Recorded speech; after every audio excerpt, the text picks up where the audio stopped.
আজকে যুবক তোমরা মনে করতেছো নেশাদার দ্রব্য গ্রহণ করলেই আমি ভালো থাকতেছি, আমি ইয়াবার মধ্যে থাকলেই ভালো থাকতেছি, আমি গাঁজা ফেন্সিলের মধ্যে থাকলেই ভালো থাকতেছি।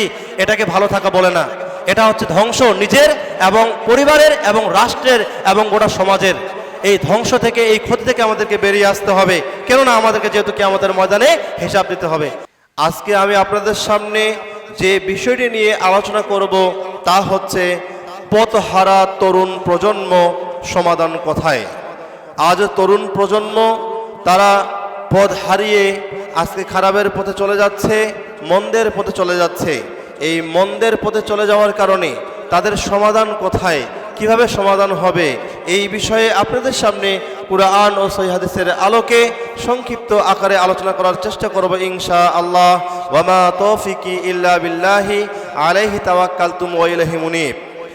সম্মানিত উপস্থিতি, আজ আমরা এমন একটি গুরুত্বপূর্ণ বিষয় নিয়ে আলোচনা করব, পথহারা তরুণ প্রজন্ম। বর্তমান যুগে আমরা লক্ষ্য করি তরুণদের একটি বড় অংশ নৈতিকতা, দিন, চরিত্র ও লক্ষ্য থেকে তারা বিচ্যুত হয়ে যাচ্ছে। প্রশ্ন হচ্ছে এই পথহারা অবস্থান কেন তৈরি হচ্ছে? আজকে তাদের কেন পথ হারিয়ে ফেলে তারা খারাপের দিকে চলে যাচ্ছে? কেনই বা তারা তাদের নৈতিকতা তারা নষ্ট করতেছে? এর কারণ কি? এর কারণ যদি আমরা লক্ষ্য করতে চাই, এর কারণ যদি আমরা বের করতে চাই এবং এখান থেকে যদি আমরা সমাধান পেতে চাই, তাহলে আমাদেরকে কুরআন সুন্নাহর দিকে ফিরে যেতে হবে, কুরআন সহিহ হাদিসের দিকে ফিরে যেতে হবে।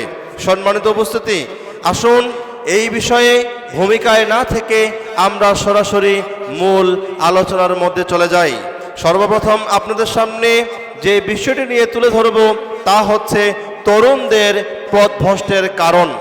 তরুণরা কেন, যুবকরা কেন আজকে পথভ্রষ্ট হচ্ছে, আজকে গাফেল হচ্ছে?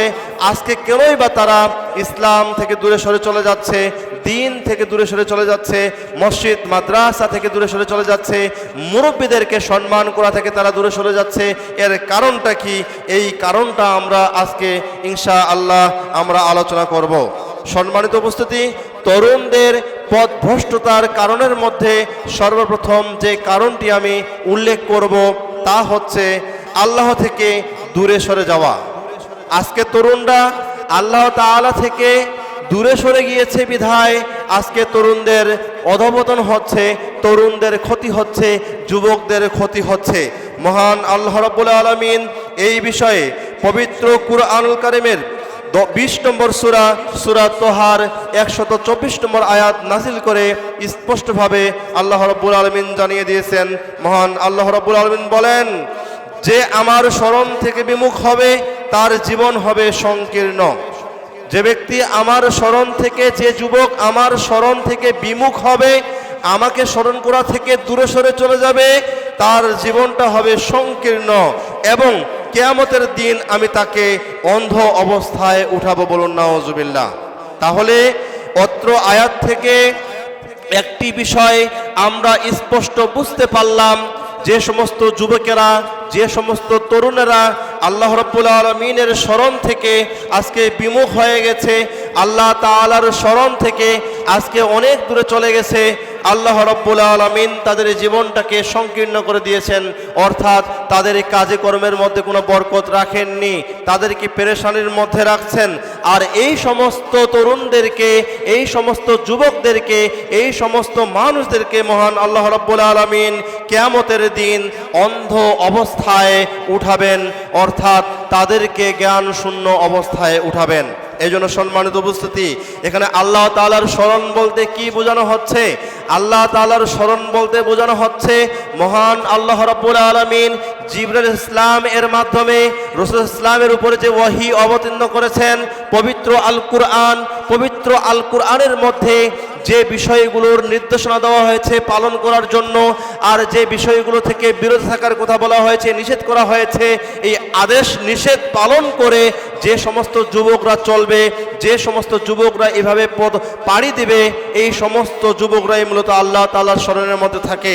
আর যখনই কোরআন সুন্নাহ আমরা পড়তে যাব, যখনই কোরআন সুন্নাহ আমরা আদায় করতে যাব, বা কোরআন সুন্নাহ আমরা যখন সুন্দর করে আমরা তেলাওয়াত করব বা পড়ব, পাঠ করব, তখনই কিন্তু আদেশ নিষেধ সূচক যে আয়াতগুলো আল্লাহ রাব্বুল আলামিন নাজিল করেছেন এগুলো চলে আসবে।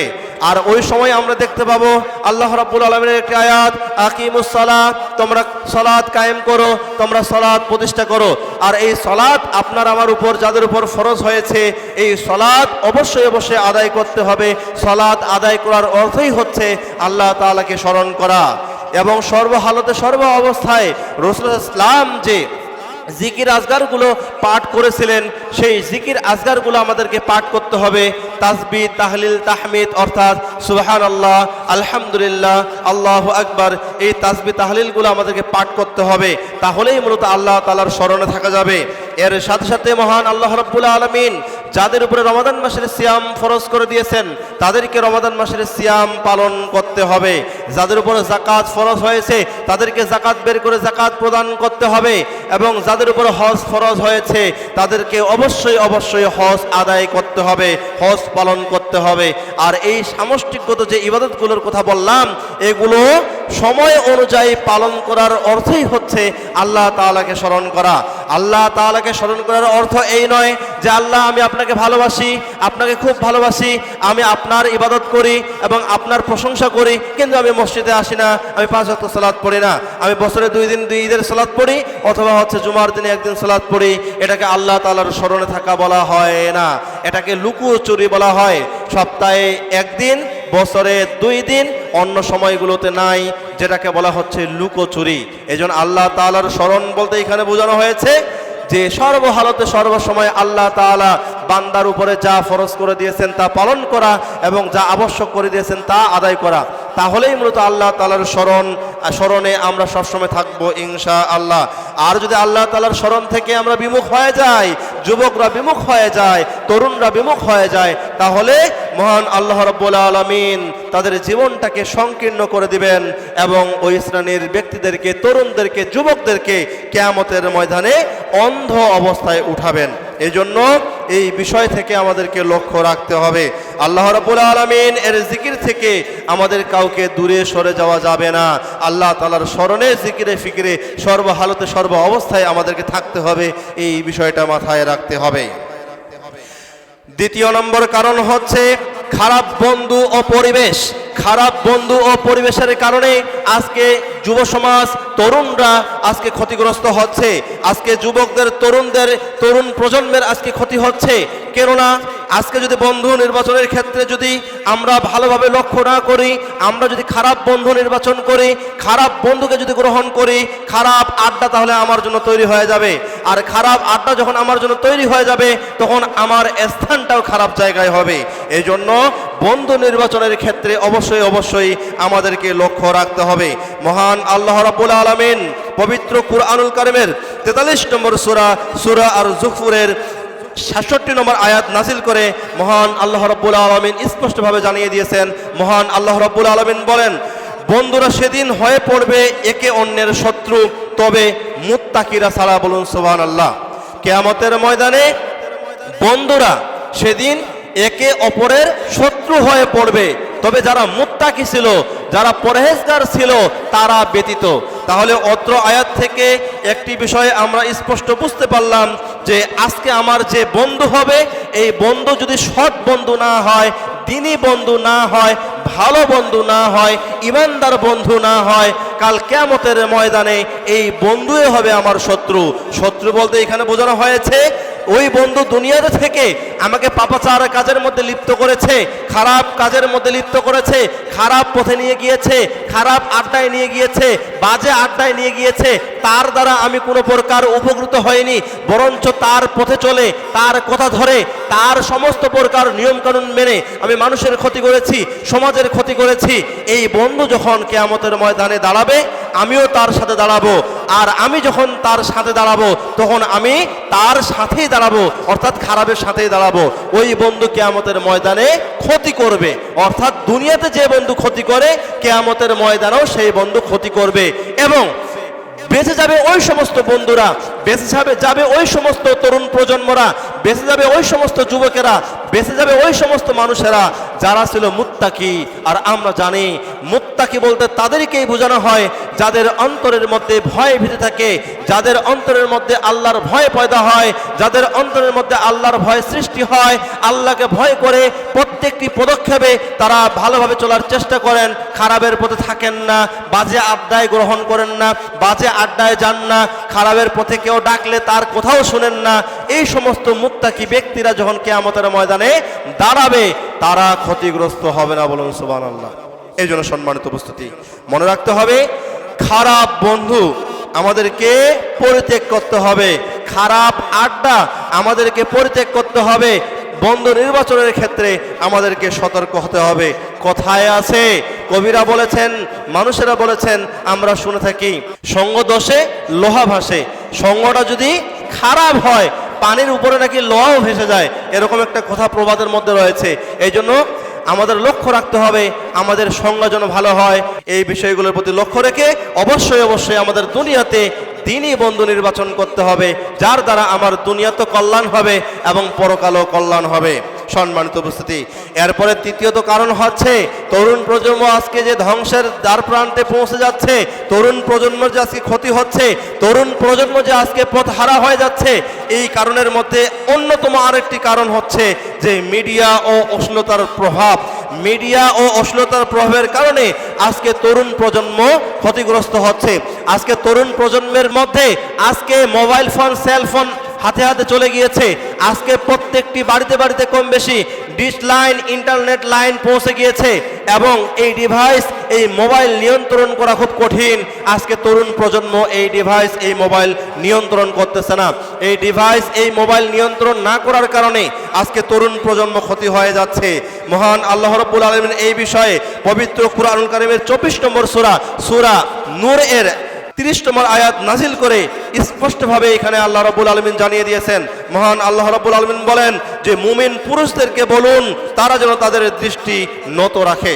মহান আল্লাহ রাব্বুল আলামিন রাসূল ইসলামকে তিনি বলতেছেন, তিনি বললেন যে আপনি মুমিন পুরুষ যারা রয়েছে, মুমিন যুবক যারা রয়েছে, মুমিন পুরুষ যুবকদেরকে আপনি বলুন, তাদেরকে বলে দিন তারা যেন তাদের দৃষ্টিগুলো নত রাখে, তারা যেন তাদের দৃষ্টিগুলো নিচু রাখে এবং লজ্জাস্থান হেফাজত করে। এটাই তাদের জন্য হচ্ছে অধিক পবিত্র। এই দুইটা কাজ হচ্ছে তাদের জন্য অধিক পবিত্র। নিশ্চয়ই তারা যা করে সে সম্পর্কে আল্লাহ রাব্বুল আলামিন সম্যক অবহিত। মহান আল্লাহ রাব্বুল আলামিন ওই বিষয়ে অবহিত। সম্মানিত উপস্থিতি, অত্র আয়াত থেকে আমরা একটি বিষয় স্পষ্ট বুঝতে পারলাম, যারা মুমিন পুরুষ হবে, যারা মুমিন যুবক হবে, যারা মুমিন প্রজন্ম, নতুন তরুণ প্রজন্ম হবে, এই নতুন প্রজন্ম, এই যুবক, এই মুমিন পুরুষদের কাজ হচ্ছে তারা যেন তাদের দৃষ্টিগুলোকে নত রাখে, তারা তাদের দৃষ্টিগুলোকে নত রাখে। রাস্তাঘাট দিয়েও যদি আপনার কোনো নারী যদি উলঙ্গ অবস্থাও যেন চলে যায়, আমাদের দু চোখ যেন ওই দিকে না যায়। এই বিষয়টাই হচ্ছে এই আয়াতের কথা। অর্থাৎ আমরা যারা মুমিন নিজেকে দাবি করব, আমরা যারা নিজেদেরকে মুমিন বলবো, আমাদের সামনে পাপ যদি কোনো চলে আসে, আমরা ওই পাপজনিত ওই বিষয়টার দিকে আমরা তাকাবো না, আমরা লক্ষ্য করব না। যদি আমরা লক্ষ্য করি প্রথমবার, তাহলে সেটা ভুলে হয়ে যায়। এরপরে যদি দ্বিতীয়বার লক্ষ্য করি, তৃতীয়বার লক্ষ্য করি, তখন সেটা নাফসের তাড়নায় পড়ে হয়, শয়তানের ধোঁকায় পড়ে হয়। এই জন্য প্রথমবার যদি কোনো প্রকার কোনো লক্ষ্য পড়ে, কোনো নজরে পড়ে, তাহলে সেটার ভিন্ন বিষয়। কিন্তু দ্বিতীয়বার, তৃতীয়বার যখন তাকানো হয়, সেটা কিন্তু শয়তানের পক্ষ থেকে আসে, নফসের তাড়নায় পড়ে আসে। এই বিষয়টার দিকে লক্ষ্য রাখতে হবে। এই জন্য মুমিন পুরুষদের দায়িত্ব এবং কর্তব্য হচ্ছে তারা সর্বহালতে, সর্ব অবস্থায় তাদের দৃষ্টিগুলোকে নত রাখবে এবং তাদের লজ্জা স্থানগুলোকে হেফাজত করবে। অর্থাৎ তারা যারা ব্যভিচারে লিপ্ত হবে না, তারা খারাপ কাজে লিপ্ত হবে না, অন্যায় কাজে লিপ্ত হবে না। যদি তারা এই কাজটি করতে পারে, তাহলে এই দুইটাই কাজে হচ্ছে তাদের জন্য অধিক পবিত্র। এই দুইটা কাজ হচ্ছে তাদের জন্য অধিক পবিত্র। আর আল্লাহ রাব্বুল আলামিন তাদের বিষয়ে সব কিছুই অবগত। আল্লাহ তাআলা তাদের বিষয়ে জানেন, আল্লাহ তাআলা তাদের বিষয়ে সব কিছুই বুঝেন। এই জন্য সম্মানিত উপস্থিতি, বর্তমান যুগে মোবাইল, সোশ্যাল মিডিয়া তরুণদেরকে এমনইভাবে খারাপের দিকে নিয়ে গিয়েছে যে তরুণরা সেই মোবাইল এবং সোশ্যাল মিডিয়া থেকে, ইন্টারনেট থেকে তারা আর ভালোর পথে ফিরে আসতে পারতেছে না। এজন্য আমাদের অভিভাবকদের করণীয় রয়েছে, আমরা যারা অভিভাবক রয়েছি বাড়িতে যারা আমরা আজকে নেট লাইন দিয়েছি, নেট লাইনটাকে আমাদেরকে অবশ্যই নিয়ন্ত্রণের মধ্যে রাখতে হবে। আমাদের বর্তমান মোবাইল ফোনের মধ্যে আমরা ফেসবুক ব্যবহার করি, ইউটিউব ব্যবহার করি, অনেকেই টিকটক আইডি ব্যবহার করে। তো বিশেষ করে ফেসবুক, ইউটিউবে আজকে এমনইভাবে অশ্লীলতা ছড়ানো হচ্ছে, এই অশ্লীলতা থেকে বাঁচার জন্য আমাদের আর কোনো উপায় থাকে না। আজকে মোবাইলটা চালু করলেই সঙ্গে সঙ্গে অশ্লীলতায় ভরপুর হয়ে যায়, ভিডিওগুলো অটোমেটিক সামনে চলে আসে। এই থেকে বাঁচার উপায় কি? আলহামদুলিল্লাহ আমাদের সমাজের কিছু মুমিন ভাই, দিনী ভাই, তারা কিছু কিছু সফটওয়্যার আবিষ্কার করেছেন। কাহাফ গার্ড নামে একটি সফটওয়্যার রয়েছে। এই সফটওয়্যারটা মোবাইলে ইনস্টল করলে কোনো প্রকার বাজে বা খারাপ কোনো ভিডিও সামনে আর আসবে না। এই জন্য আমাদেরকে, আমাদের ছেলে সন্তানদেরকে, তরুণ প্রজন্মদেরকে যদি আমরা বাঁচাতে চাই তাহলে আমাদেরকে অবশ্যই ইলেকট্রনিক ডিভাইস, আমাদের সোশ্যাল মিডিয়া এবং মোবাইল ফোন, সেলফোন যা রয়েছে, নেট যা রয়েছে, এটাকে সীমাবদ্ধ করতে হবে।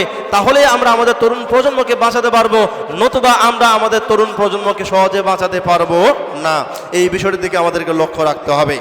তরুণ প্রজন্ম ক্ষতিগ্রস্ত হওয়ার, তরুণ প্রজন্ম পথহারা হওয়ার চতুর্থ নম্বর যে কারণটি উল্লেখ করেছি, সেই কারণটি হচ্ছে যে লজ্জাহীনতা।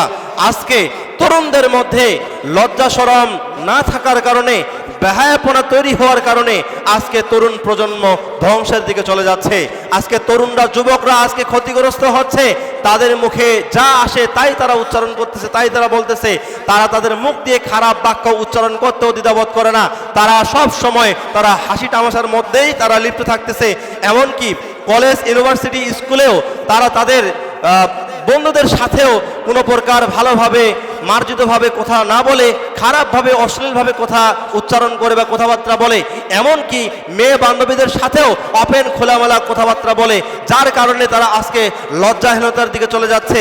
আর লজ্জাহীনতার দিকে যখনই চলে যাবে তখনই তরুণ প্রজন্ম ক্ষতিগ্রস্ত হবে, তরুণ প্রজন্ম ক্ষতির দিকে চলে যাবে, তরুণ প্রজন্ম একেবারেই ক্ষতিতে নিপতিত হবে।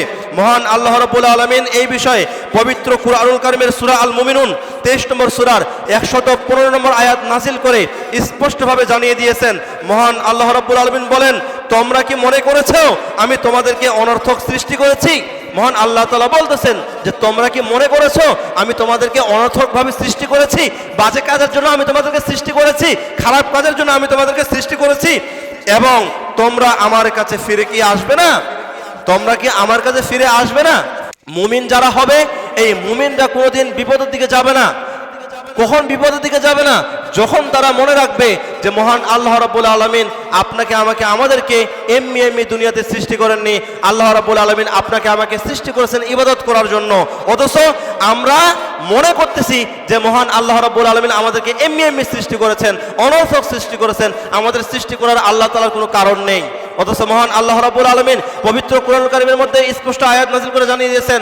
মহান আল্লাহ রাব্বুল আলামিন বলেন যে ওমা খলাকতুল জিন্না ওয়াল ইনসা ইল্লা লিয়াবুদুন, আর আমি জিন এবং ইনসান জাতিকে সৃষ্টি করেছি একমাত্র আমার ইবাদত করার জন্য। তাহলে আল্লাহ রাব্বুল আলামিন আপনাকে, আমাকে, তরুণ প্রজন্মকে, যুবককে, যুবতীকে অনর্থকভাবে সৃষ্টি করেননি, কোনো অনর্থক কাজের জন্য সৃষ্টি করেননি, কোনো খারাপ কাজের জন্য সৃষ্টি করেননি।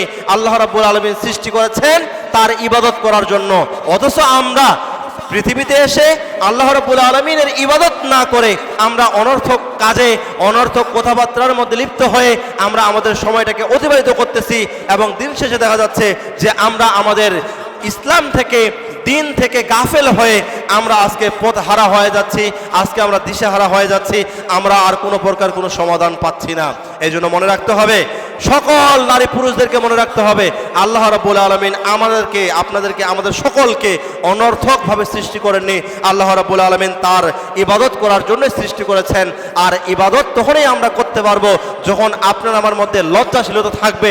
লজ্জাশীলতা যখন আমরা না খেয়ে ফেলবো তখন কোনো প্রকার ইবাদতের আমাদের কোনো গাফেল হবে না। এই জন্য লজ্জাশীলতা আমাদের থাকতে হবে। কেননা হাদিসের মধ্যে আসছে রাসূলুল্লাহ ইসলাম বলেছেন লজ্জাও হচ্ছে একটা ঈমানের অঙ্গ। লজ্জা হচ্ছে ঈমানের একটা অংশ, একটা অঙ্গ। ঈমানের অনেকগুলো শাখা প্রশাখা রয়েছে, তার মধ্যে একটি শাখা হচ্ছে লজ্জা। লজ্জা যার নাই তার ঈমান নাই, যার লজ্জা রয়েছে তার ঈমান রয়েছে, যার ঈমান রয়েছে তার আমল রয়েছে, আর যার আমল রয়েছে ইনশাআল্লাহ তার জান্নাত রয়েছে। বলুন সুবহানাল্লাহ। এই জন্য অবশ্যই আমল যার ঠিক হবে অবশ্যই সে লজ্জাশীলতার মধ্যে থাকবে। লজ্জাশীলতা না থাকলে কোনো প্রকার কোনো গুণ তার মধ্যে আর থাকবে না। এই জন্য এই বিষয়টি আমাদেরকে লক্ষ্য রাখতে হবে। সম্মানিত উপস্থিতি, আসুন এবার আমরা জানার চেষ্টা করব যে এই পথহারা যে আমাদের যুব সমাজ রয়েছে, তরুণ প্রজন্ম রয়েছে, এদেরকে কিভাবে আমরা সমাধান দেব, কোথায় গেলে আমরা সমাধান পাবো এবং কিভাবে আমরা সমাধান পাবো, এই বিষয়টি আমাদের জানতে হবে। সমাধানের পথ কি হবে, এই তরুণরা যুবকরা কিভাবে খারাপ থেকে ভালোর পথে আসবে, কিভাবে আমরা বাবারা মারা তারপরে ভাইয়েরা বা আমরা যারা পরিবারে হত্যাকর্তা রয়েছে কিভাবে আমাদের ছেলে সন্তানদেরকে আমরা খারাপের পথ থেকে ভালোর পথে নিয়ে আসবো, এই বিষয়টি আমাদেরকে অবশ্যই গবেষণা করতে হবে, চিন্তা করতে হবে এবং আল্লাহ তাআলার কাছে সাহায্য প্রার্থনা করতে হবে। গত মাসে গোবিন্দপুরে মাহফিল হলো, মাহফিলে গেলাম এবং গোবিন্দপুর ওয়ার্ডের যিনি মেম্বার ছিলেন, মেম্বার সাহেব আমাকে বললেন যে মামা আপনি একটু প্রধান আলোচককে বলে দিবেন যে কিভাবে যুবকরা নামাজি হবে, তারা কিভাবে আমলদার হবে, তারা কিভাবে নেশা থেকে বেরিয়ে আসবে, তারা কিভাবে আজকে খারাপ আড্ডা থেকে বেরিয়ে আসবে। তো এই বিষয়টি তিনি বলছিলেন আমাকে বলার জন্য। উনি হতাশা প্রকাশ করলেন যে আমি আমার ছেলেকে নিয়েও ভয় পাই, মাঝে মধ্যে আমার ছেলে তার বাজে বন্ধুদের সাথে উঠা বসা করে আমার মান সম্মান নষ্ট করে, সামনে ভবিষ্যতে কি হবে আমি নিজেও জানি না। তাই সম্মানিত উপস্থিতি, আজকে এই হতাশা শুধুমাত্র আপনার আমার নয়, এই হতাশা সারা বাংলাদেশের প্রত্যেকটা অভিভাবকের, প্রত্যেকটা সচেতন নাগরিকের। কেননা আজকের আমরা যারা শিশু রয়েছি বা আমাদের যারা শিশু রয়েছে এরাই তো হচ্ছে আগামী দিনের ভবিষ্যৎ। আর আগামী দিনের ভবিষ্যৎ যদি আমরা ভালো করতে চাই তাহলে এখন থেকেই তাদের মূল ভিত্তিটা ভালো দিতে হবে। ভিত্তি যদি দুর্বল হয় আগামীর ভবিষ্যৎ দুর্বল হবে। আজকে আমাদের এই রাষ্ট্রকে যদি আমরা ভবিষ্যতে ভালোভাবে তৈরি করতে চাই, এই রাষ্ট্রকে যদি আমরা বিনির্মাণ করতে চাই তাহলে আমাদের বর্তমান যুবকদেরকে, তরুণদেরকে আমাদের আদর্শিক গড়ে তুলতে হবে, তাহলেই সম্ভব আগামীর ভবিষ্যৎ ভালো করার। আর আমাদের যুবকরা যদি এখনই পচে যায় তাহলে আগামীতে তাদের আঁটিটাও খুঁজে পাওয়া যাবে না, মানে তাদের নামও আর খুঁজে পাওয়া যাবে না, নামগন্ধ কোনো কিছু থাকবে না। এই জন্য এই চিন্তাধারা সবার, কিভাবে আমরা আমাদের তরুণ প্রজন্মকে, আমাদের যুবকদেরকে, আমাদের ছেলে মেয়েদেরকে আমরা সমাধানের পথে নিয়ে আসব, কিভাবে সম্ভব। সম্মানিত উপস্থিতি, সর্বপ্রথম যে কারণটি আমি উল্লেখ করব ফিরে আসার, সেটা হচ্ছে যে আল্লাহর দিকে ফিরে আসতে গেলে সর্বপ্রথম যে কাজটি করতে হবে সেটি হচ্ছে তওবা। কোনো ব্যক্তি যদি খারাপের মধ্যে ডুবে থাকে, পাপ অশ্লীলতার মধ্যে ডুবে থাকে, ওই ব্যক্তি যদি আল্লাহর পথে ফিরে আসতে চায় তাহলে অবশ্যই অবশ্যই তাকে উত্তম রূপে তওবা করতে হবে। তওবা ছাড়া আর কখনো ওই ব্যক্তি ফিরে আসতে পারবে না। আর এই বিষয়ে মহান আল্লাহ রাব্বুল আলামিন পবিত্র কুরআনুল কারীমের সূরা আজ-জুমার 39 নম্বর সূরার 53 নম্বর আয়াত নাজিল করে আল্লাহ রাব্বুল আলামিন জানিয়ে দিয়েছেন। মহান আল্লাহ রাব্বুল আলামিন বলেন যে হে নবী আপনি বলুন যে হে আমার বান্দাগণ, তোমরা যারা নিজেদের প্রতি জুলুম করেছো তোমরা আল্লাহর রহমত থেকে নিরাশ হয় না। বলুন সুবহানাল্লাহ। এখানে রাসূল ইসলামের উপর আয়াত নাজিল করে জানিয়ে দিয়েছেন হে নবী আপনি বলে দিন যে হে আমার বান্দাগণ, আল্লাহ তাআলা বলতেছেন যে হে আমার বান্দাগণ, তোমরা নিজেদের প্রতি যারা জুলুম করেছো, তোমরা যারা নিজেদের প্রতি যারা জুলুম করেছো, তোমরা আল্লাহ তাআলার রহমতের দিকে তোমরা নৈরাশ হয় না, তোমরা হতাশ হয় না, তোমরা নিরাশ হয় না। অবশ্যই আল্লাহ রাব্বুল আলামিন সকল পাপ ক্ষমা করে দেবেন। বলুন সুবহানাল্লাহ। অবশ্যই আল্লাহ রাব্বুল আলামিন সকল ধরনের পাপ ক্ষমা করে দেবেন, নিশ্চয়ই তিনি ক্ষমাশীল এবং পরম দয়ালু। সম্মানিত উপস্থিতি, এই আয়াত থেকে একটি বিষয় আমরা বুঝতে পারলাম, আমরা মানুষ সাধারণভাবে আমরা পাপ করব, এটাই আমাদের স্বভাব, স্বভাবগত আমরা পাপী। কেন রাসূল ইসলাম বলেছেন যে কুল্লু বানি আদামুন খাত্তাউন, প্রত্যেকটা বনি আদমের সন্তান হচ্ছে পাপী, আর সবচেয়ে উত্তম পাপী হচ্ছে সেই ব্যক্তি যে হচ্ছে তওবাকারী। বলুন সুবহানাল্লাহ। তাহলে উত্তম পাপী হচ্ছে সেই ব্যক্তি যে তওবা করে।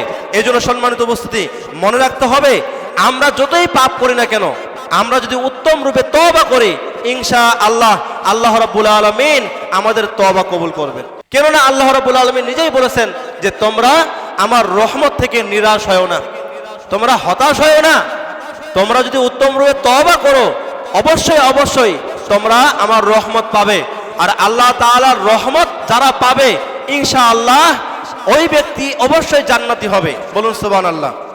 আমরা আমল দিয়ে পার পাবো না, আমরা আমল করে জান্নাত সহজে পাবো না যদি না আল্লাহ রাব্বুল আলামিন রহম করেন। আল্লাহর রহম দরকার আছে, আল্লাহর রহম না থাকলে সহজে আমল দিয়ে আমরা পার হতে পারবো না।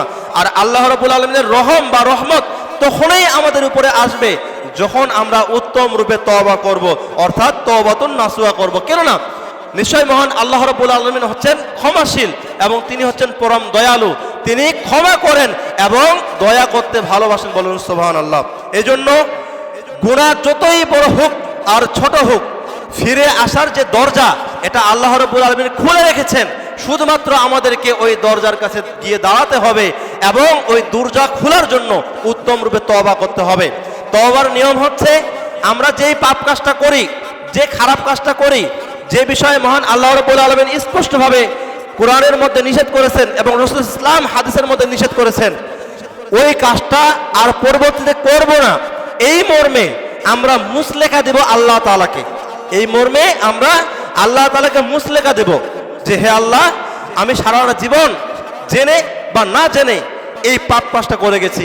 আজকে যখন জানলাম যে এটা পাপ কাজ, এটার দ্বারা নিজের ক্ষতি হয়, সমাজের ক্ষতি হয়, পরিবারের ক্ষতি হয়, রাষ্ট্রের ক্ষতি হয়, আর আজকের দিনের পর থেকে এই পাপ আমি আর করব না, আমি আর কখনো এই পাপের ধারে যাব না।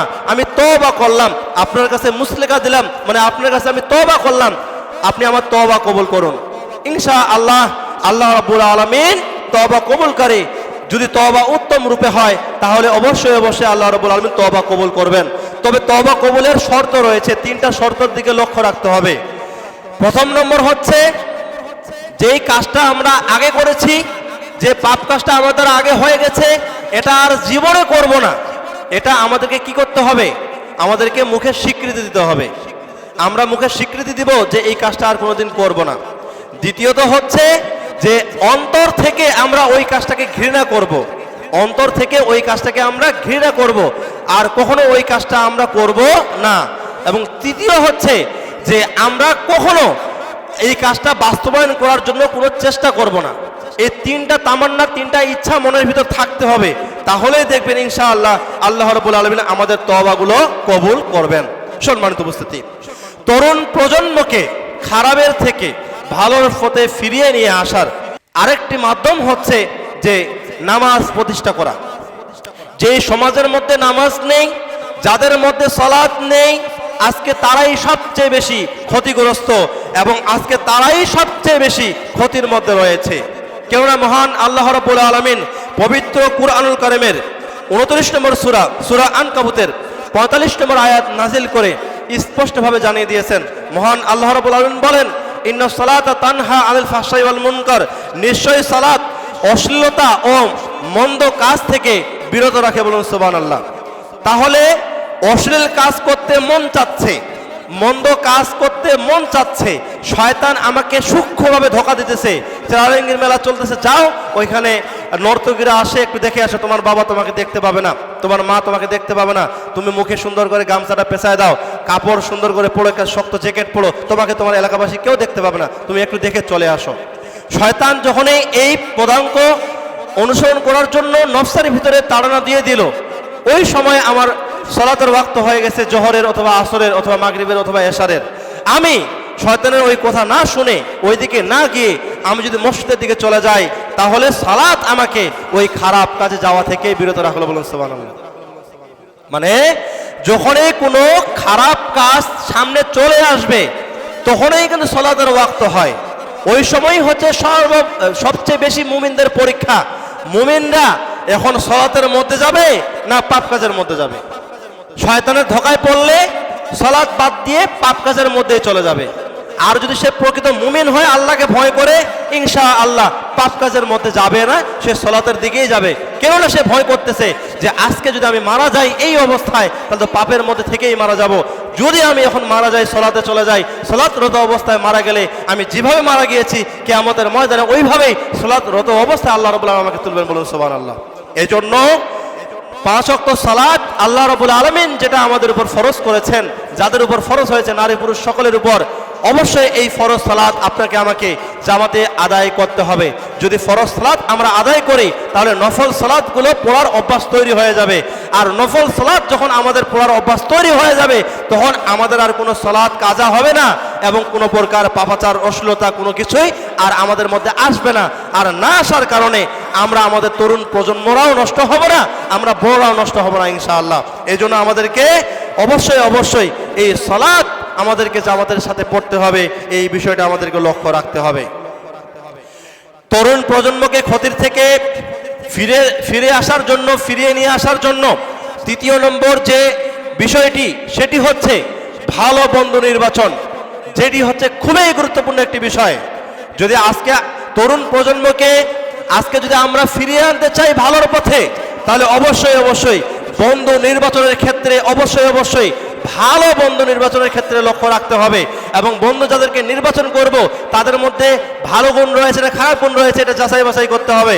সম্মানিত উপস্থিতি, প্রত্যেকটা অভিভাবক আমরা চিন্তা ভাবনা করি আমার মেয়েকে যেই ছেলের হাতে তুলে দেব সেই ছেলেটা যেন অবশ্যই ভালো হয়। এবং আমরাও অনেক অভিভাবক ছেলের বাবা চিন্তা করি যে মেয়েটাকে বাড়ির বউ করে নিয়ে আসবো সেই মেয়েটা যেন ভালো হয়। এখন এই আমরা মনের ভিতর তামান্না রাখি, আশা রাখি, ইচ্ছা রাখি, কিন্তু এই মেয়েটা তো কারো ঘরের বাড়িতে ছিল, অর্থাৎ কারো মেয়ে ছিল, আবার এই ছেলেটা তো আমার ছেলে ছিল, কিন্তু এই ছেলেটাকে তার বন্ধু নির্বাচনের ক্ষেত্রে আমি বাবা কোনো সতর্কতা অবলম্বন করিনি। সে যেই জায়গায় যেতে চায় তাকে সেই জায়গায় যাওয়ার অনুমতি প্রদান করি। সে যেই বন্ধুদের সাথে যাদের সাথে উঠা বসা করে আমি কোনো প্রকার বাধা দেই না। কিন্তু এই ছেলেটাকে বাধা না দেওয়ার কারণে যখন সে খারাপের দিকে চলে গেল, আর তার যখন আমি এখন খারাপ থেকে বাঁচার জন্য, নেশা থেকে দূরে রাখার জন্য যখন বিবাহ দিব বা বিয়ে শাদী দিব, ওই সময় আমি এখন বলতেছি দিনদার পরহেজগার যদি একটা মেয়ে যদি আমার ছেলেটাকে বিয়ে করে বা তার সাথে যদি আমি বিয়ে দেই তাহলে আমার ছেলেটা ভালো হবে। আর ওই সময় আমরা কি করি, বাস্তবেই একটা নেশাখোর ছেলের সাথে আমরা দিনদার একটা পরহেজগার মেয়েকে বিয়ে দেই, আর এই মেয়েটা যখন এই সংসারে চলে আসে সারাটা জীবন তার কপালে দুঃখ নিয়ে তাকে দিন কাটাতে হয়। এখন কথা হচ্ছে এগুলো আমাদের অভিভাবকদের দেখতে হয় কেন?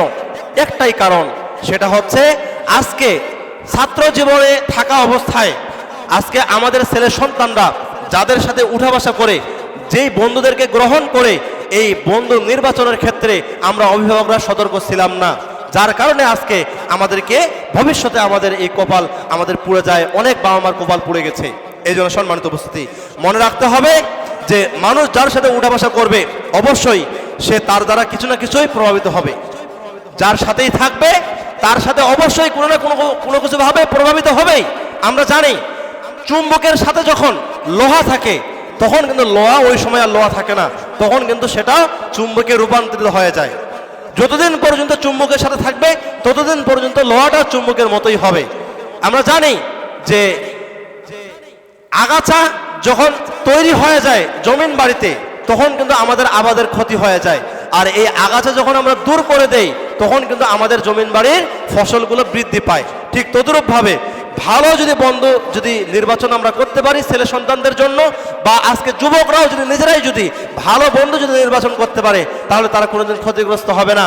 আর তারা যদি বন্ধু নির্বাচনের ক্ষেত্রে খারাপ বন্ধু নির্বাচন করে তাহলে অবশ্যই তারা ক্ষতিগ্রস্ত হবে এবং ভবিষ্যৎটাও তাদের খারাপ হবে।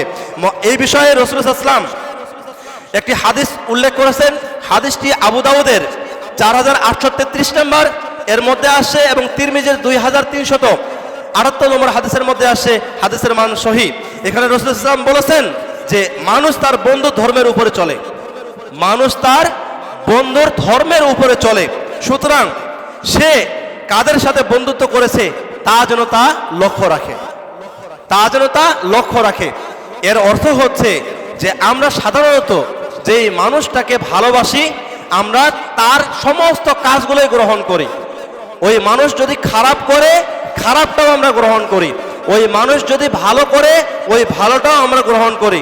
তখন কিন্তু আমরা কেউ দেখি না যে তার মধ্যে যে খারাপ রয়েছে এটা খারাপ, সমাজের প্রত্যেকটা মানুষ বলতেছে এটা খারাপ, এরপরেও কিন্তু এটা আমি মুখ দিয়ে বলতেছি না যেটা খারাপ। কারণ কি? কারণ আমি তো তাকে ভালোবাসি এবং তা যা করে, সে যা করে আমি তাই গ্রহণ করেছি। এই জন্য আমি কিন্তু তারটা খারাপটা হলেও তাকে ভালো বলতেছি। গত পরশুদিন আমাদের দায়ী প্রশিক্ষণ হলো। দায়ী প্রশিক্ষণে শায়েখ সাইফুদ্দিন বেলাল মাদানী একটি কথা সুন্দর করে বলেছেন। তিনি সুন্দর করে সংক্ষিপ্ত একটা কথা বলেছেন, সেটা হচ্ছে মুমিন যেই হোক তাকে ভালোবাসতে হবে।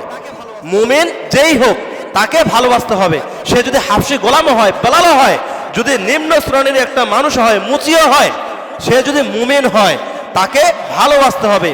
আর কাফির যেই হোক তাকে ঘৃণা করতে হবে। কাফির যেই হোক তাকে ঘৃণা করতে হবে। এর মানে হচ্ছে ভালোটাকে ভালো বলতে হবে, খারাপটাকে খারাপ বলতে হবে। যতদিন পর্যন্ত আমরা ভালোটাকে ভালো বলতে পারবো না, খারাপটাকে খারাপ বলতে পারবো না, ততদিন পর্যন্ত আমরা বন্ধু নির্বাচনের ক্ষেত্রে আমরা কখনো সঠিক পথ, সঠিক রাস্তা পাবো না। আমাদের সমাজে অনেক বড় বড় পরিবার রয়েছে। বড় পরিবারের ছেলেটা অনেক বড়, অনেক খ্যাতি তার। এখন আমি ছোট পরিবারের বা নিম্ন মধ্যবিত্ত পরিবারের মানুষ, আমি এখন বলতেছি তুমি ওই বড় ছেলেটার সাথে বন্ধুত্ব করবে, তাহলে কিছু পাবে, কিছু শিখবে। অথচ তার মধ্যে অনেকগুলো খারাপ গুণ রয়েছে, খারাপ দিক রয়েছে। এগুলো অভিভাবকরাও আমরা চিন্তা ভাবনা না করে আমরা তাদের সাথে বন্ধুত্ব পাতার জন্য, দোস্তালি করার জন্য বলে দেই এবং আমাদের ছেলে সন্তানরাও তাদেরকে গ্রহণ করে। এখন আমার ছেলে এখন বলতেছে আমাকে একটা দামি জ্যাকেট কিনে দাও, দামি একটা প্যান্ট কিনে দাও, দামি একটা শার্ট কিনে দাও, একটা সুন্দর একটা আর কি বলে এটা বড় বাইক, ভালো মোটরসাইকেল, এটা আমাকে কিনে দাও। কেননা আমার বন্ধুত্ব আছে, এখন আমি তার সাথে মিলেমিশে চলতেছি। এখন আমার তো এখন নাই, আমি কি করব? আমি তো এখানে তাদের কাছে চলতে গিয়ে লজ্জার মধ্যে পড়ে যাচ্ছি। এখন বাবা যখন কিনে দিতে পারতেছে না, ছেলে এখন হাত কাটা শুরু করে দিল, গলায় রশি দেওয়া শুরু করে দিল। এরপরে হচ্ছে আপনার খারাপ মারধর, বাবা মাকে মারধর করা শুরু করে দিল। যার কারণে আজকে দেখা যাচ্ছে যে আজকে সুন্দর করে ওই ছেলেটা ধ্বংস হয়ে গেল। কারণ কি? কারণ একটাই, বন্ধু নির্বাচন। এই জন্য বন্ধু নির্বাচনের ক্ষেত্রে আমাদের যুবকদের, তরুণ প্রজন্মের যেভাবে আপনার সতর্কতা অবলম্বন করতে হবে, তার চেয়ে বেশি বেশি আমাদের অভিভাবকদেরকেও বন্ধু নির্বাচনের ক্ষেত্রে সতর্ক হতে হবে। আমার ছেলে মেয়ে কার সাথে উঠাবসা করে, কোন পরিবারের ছেলের সাথে উঠাবসা করে, এই বিষয়টাও লক্ষ্য রাখতে হবে। যদি লক্ষ্য না রাখেন তাহলে অনেক সমস্যা রয়েছে। এই সমস্যাগুলো ভবিষ্যতে এত বেশি আকার ধারণ করবে, সেখান থেকে ফিরে আসা আমাদের আর কখনো কোনো সম্ভব হবে না। বাস্তবে যদি আমরা কোনো আতর বিক্রেতার সাথে যদি আমরা বসি, যদি আমরা আতর ক্রয় করি, তাহলে তার ওই ক্রয় করা আতর দিয়ে আমরা সুবাস বা ঘ্রাণটা নিতে পারবো। অথবা সে যদি আমাদেরকে মাখায় দেয়, নিজে থেকে মাখায় দেয়, তাহলে আমরা ফিরি ফিরি হলেও ওই সুবাসটা, ওই ঘ্রাণটাও আমরা নিতে পারবো। কিন্তু যদি আমরা কোনো কামারের কাছে যদি বসি, তাহলে কামার যখন কাজ করে, যখন আগুনের ফুলকাগুলো যখন বের হয়, ওই আগুনের ফুলকা পড়ে আমাদের কাপড় চোপড় নষ্ট করে দিবে, পুড়ে দিবে, ছাই করে দিবে। অথবা কামারের কাছে বসলে যে দুর্গন্ধ তৈরি হয়, ওই দুর্গন্ধ আমাদের গায়ে লেগে যাবে। এই হাদিস থেকে একটি বিষয় আমাদেরকে শিক্ষা নিতে হবে, সেটি হলো অবশ্যই অবশ্যই আমাদেরকে ভালো লোকের সাথে উঠা বসা করতে হবে, সৎ সঙ্গ দিতে হবে, সৎ ব্যক্তিদের সাথে উঠা বসা করতে হবে। তাহলেই কিন্তু আমাদের পরকালটাও ভালো হবে, দুনিয়াটাও ভালো হবে। যদি সৎ ব্যক্তি, সৎসঙ্গ যদি আমরা গ্রহণ না করি, তাহলে আমরা দুনিয়াতেও ক্ষতিগ্রস্ত হব এবং পরকালও ক্ষতিগ্রস্ত হব। এই বিষয়টির দিকে লক্ষ্য রাখতে হবে। 4 নম্বর একটি সমাধানের বিষয় হচ্ছে যে কুরআন সুন্নাহর সাথে সম্পর্ক গড়ে তোলা। কুরআন সুন্নাহর সাথে সম্পর্ক গড়ে তোলা। আজকে তরুণ প্রজন্ম যদি কুরআন সুন্নাহর সাথে সম্পর্ক গড়ে তোলে, তাহলে ইনশাআল্লাহ কখনো আপনার তরুণ প্রজন্ম ধ্বংস হবে না। কেননা কুরআন ও সুন্নাহর সাথে সম্পর্ক গড়া একজন মুমিনের জীবনে এর মূল লক্ষ্য উদ্দেশ্য এটাই হবে যে তারা দুনিয়াতেও কল্যাণ কামনা করবে বা কল্যাণের মধ্যে থাকবে এবং পরকালও কল্যাণের মধ্যেই থাকবে। তাদের জন্য দুনিয়াতেও কল্যাণ, পরকালও কল্যাণ। আর আল্লাহ রাব্বুল আলামিন এই নির্দেশনা দিয়েছেন ইসলামের মাধ্যমে, যাতে করে মানুষেরা দুনিয়াতে কল্যাণকর লাভ করে, পরকালও যেন কল্যাণকর লাভ করে। এই জন্য রাসূল ইসলাম এখানে হাদিসের মধ্যে বলেছেন, হাদিসটি বুখারী শরীফের 5027 নম্বর হাদিসের মধ্যে আসছে, হাদিসের মান সহিহ। এখানে রাসূল ইসলাম বলেছেন যে তোমাদের মধ্যে সর্বোত্তম ওই ব্যক্তি যে ব্যক্তি কুরআন মাজিদ শিক্ষা করে এবং অপরদেরকে শিক্ষা দেয়। এই জন্য আমাদেরকে কুরআন সুন্নাহর মধ্যে থাকতে গেলে আমাদেরকে প্রত্যহ বেশি বেশি করে কুরআন তেলাওয়াত করতে হবে। যদি কুরআন তেলাওয়াত করি, তাহলে আমাদের অন্তরের মধ্যে যে মরিচাগুলো তৈরি হয়, এই মরিচাগুলো দূর হয়ে যায় কুরআন তেলাওয়াতের মাধ্যমে। সুবহানাল্লাহ। তাহলে অন্তরের মরিচা দূর হয়ে যায় কোরআন তেলাওয়াত করার মাধ্যমে। আজকে আমাদের সমাজের মধ্যে আমরা অনেকেই রয়েছি, রমজান গিয়েছে, সামনের রমজান আসবে, এই রমজান থেকে ওই রমজান পর্যন্ত কোরআন খুললাম না, কোরআন পড়লাম না, একবারে 2 রমজানের মাঝখানে কোনো কোরআন না পড়ে শুধুমাত্র রমজানে কোরআন পড়তেছি। এই কোরআন পড়ার কারণে, মাঝখানে বাদ দেওয়ার কারণে আজকে অন্তরের মধ্যে দাগ কাটতেছে বা মরিচা পড়তেছে। এই মরিচা যদি দূর করতে চাই তাহলে প্রত্যহ আমাদেরকে কি করতে হবে? কোরআন তেলাওয়াত করতে হবে। কোরআন তেলাওয়াত করার মাধ্যমেই আমাদের অন্তরের মরিচাগুলো দূর হবে। যদি অন্তরের মরিচা দূর করতে না পারি কোরআন তেলাওয়াতের মাধ্যমে, তাহলে আমরা ক্ষতিগ্রস্ত দুনিয়াতে হব, পরকালেও হব। সম্মানিত উপস্থিতি, এরপরে হচ্ছে যৌবনকে সঠিক পথে পরিচালনা করা। যৌবনকে সঠিক পথে পরিচালনা করা। এই যে আমরা আজকে যারা যুবক রয়েছি, এই সময়টা হচ্ছে খুবই গুরুত্বপূর্ণ একটা সময়। এই সময়টার দিকে আমাদেরকে লক্ষ্য রাখতে হবে। কেননা রাসূলুল্লাহ ইসলাম হাদিসের মধ্যে বলেছেন, 7 শ্রেণীর মানুষকে মহান আল্লাহ রাব্বুল আলামিন তার আরশের ছায়ায় স্থান দান করবেন। বলুন সুবহানাল্লাহ। অর্থাৎ কিয়ামতের ময়দানে যখন আল্লাহ তাআলার আরশের ছায়া ছাড়া কোনো ছায়া থাকবে না, এই ছায়ার মধ্যে 7 শ্রেণীর ব্যক্তিকে আল্লাহ রাব্বুল আলামিন আশ্রয় দেবেন, সেখানে থাকতে দিবেন, সেখানে স্থান দেবেন। আর তাদের মধ্যে অন্যতম একজন হলো যে ব্যক্তি আল্লাহ তাআলার ইবাদতে বড় হয়েছে। যে ব্যক্তি আল্লাহ তাআলার ইবাদতে বড় হয়েছে, অর্থাৎ আল্লাহ তাআলার ইবাদত করতে করতে সে বড় হয়েছে, মৃত্যুবরণ করেছে, ওই ব্যক্তিকে আল্লাহ রাব্বুল আলামিন কি করবেন? সেই আরশের ছায়ায় স্থান দেবেন। এবং ওই ব্যক্তি, যে ব্যক্তি তার নিজের যৌবন কালটাকে হেফাজত করেছে আমলের মাধ্যমে এবং যৌবন কালে বেশি বেশি করে ইবাদত করেছে, আল্লাহ রাব্বুল আলামিন ওই ব্যক্তিকে আরশের ছায়াতলে স্থান দেবেন। এই যে বর্তমান সময় যে গরম চলতেছে, কারেন্ট থাকে না, অবস্থা আমাদের একবারই খারাপ, রাস্তায় আমরা দাঁড়াই থাকতে পারবো না। দুনিয়াতে এই রোদের আলো, এই সূর্যের আলোয় আমরা সহ্য করতে পারতেছি না। চিন্তা করুন কিয়ামতের ময়দানে যখন সূর্য আপনার আমার থেকে একবারে মাথার উপরে যখন সূর্য চলে আসবে, তখন কি অবস্থা হবে? ওই দিন আল্লাহ রাব্বুল আলামিন আরশের ছায়ায় স্থান দিবেন ওই যুবককে, যেই যুবক দুনিয়াতে আল্লাহ তাআলার ইবাদত করে বড় হয়েছে এবং তার যৌবন কালটাকে ইবাদতে কাটিয়েছে। বলুন সুবহানাল্লাহ। এজন্য যৌবন কালটাকে আমাদের হেফাজত করতে হবে। এজন্য তরুণ প্রজন্ম যুবকদেরকে বেশি বেশি করে এখনই আমল করতে হবে, বেশি বেশি করে ইবাদত করতে হবে এবং আমাদেরকে আত্মসংযমী হতে হবে। আমাদের আত্মার যে খোরাক রয়েছে কোরআন সুন্নাহ, এটাকে দিয়েই পূরণ করতে হবে, এছাড়া অন্য কোনো কিছু দিয়ে পূরণ করা যাবে না।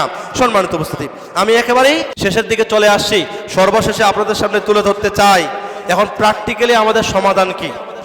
আমরা তরুণ প্রজন্মকে কিভাবে আমরা খারাপের পথ থেকে ভালোর পথে নিয়ে আসব? নেশা থেকে কিভাবে আমরা ভালোর পথে নিয়ে আসব? খারাপ আড্ডা থেকে আমরা কিভাবে ভালোর পথে নিয়ে আসব? প্রথম প্র্যাকটিক্যাল যদি কোনো প্রকার কোনো একটা সমাধান তুলে ধরি, তাহলে প্রথম প্র্যাকটিক্যাল সমাধান হচ্ছে 5 ওয়াক্ত সালাত যুবকরা মসজিদে এসে জামাতে আদায় করবে। যুবকরা, যুব সমাজরা, তরুণরা যদি 5 ওয়াক্ত সালাত যদি মসজিদে এসে জামাতে আদায় করে, ইনশাআল্লাহ তারা খারাপের দিকে যাবে না। এটা হলো 1 নম্বর হচ্ছে সমাধান। দ্বিতীয় নম্বর হচ্ছে প্রতিদিন কমপক্ষে 10 থেকে 15টি আয়াত তারা কোরআন মাজিদ থেকে তেলাওয়াত করতেই হবে।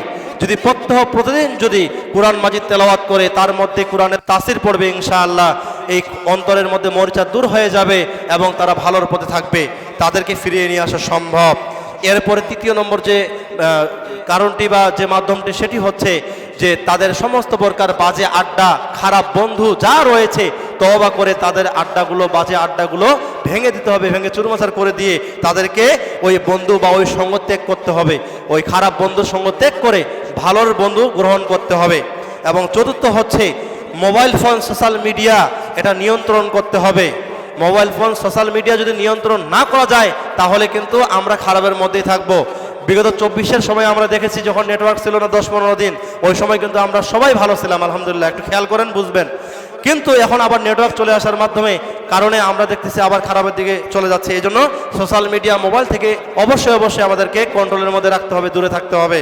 এরপরে হচ্ছে বেশি বেশি করে ইসলামিক বই, ইসলামিক সাহিত্য অধ্যয়ন করতে হবে। কোরআন হাদিস এর সাথে সাথে ইসলামিক সাহিত্য অধ্যয়ন করতে হবে। বড় বড় লেখকদের লেখনী বইগুলো, ভালো ভালো বইগুলো পড়তে হবে। বই এখানে রাখা হয়েছে পাঠাগারের মধ্যে, প্রয়োজন হলে পাঠাগারে এসে বই নিয়ে বই পড়তে হবে, তাহলে ইনশাআল্লাহ ভালোর পথে আসা সম্ভব।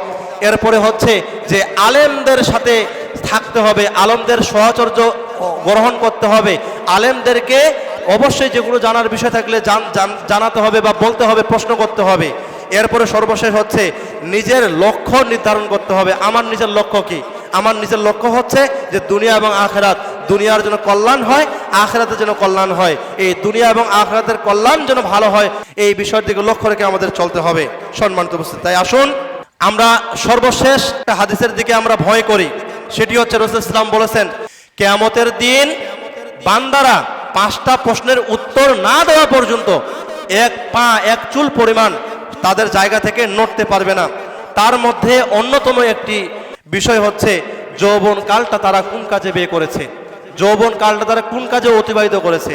আজকে যুবক, তোমরা মনে করতেছো নেশাদার দ্রব্য গ্রহণ করলেই আমি ভালো থাকতেছি, আমি ইয়াবার মধ্যে থাকলেই ভালো থাকতেছি, আমি গাঁজা ফেন্সিলের মধ্যে থাকলেই ভালো থাকতেছি। এটাকে ভালো থাকা বলে না, এটা হচ্ছে ধ্বংস, নিজের এবং পরিবারের এবং রাষ্ট্রের এবং গোটা সমাজের। এই ধ্বংস থেকে, এই ক্ষতি থেকে আমাদেরকে বেরিয়ে আসতে হবে, কেননা আমাদেরকে যেহেতু কিয়ামতের ময়দানে হিসাব দিতে হবে। আল্লাহ রাব্বুল আলামিন আমাদের সকলকেই যেই বিষয়গুলো ভাঙা ভাঙা অবস্থায় অল্প সময়ের মধ্যে আলোচনা করা হলো, সেই বিষয়গুলোর উপরে আমল করে চলার তৌফিক দান করুন। সকলে বলুন আল্লাহুম্মা আমিন। সুবহানাকাল্লাহুম্মা বিহামদিকা আশহাদু আল্লা ইলাহা ইল্লা আনতা আস্তাগফিরুকা ওয়া আতুবু ইলাইক।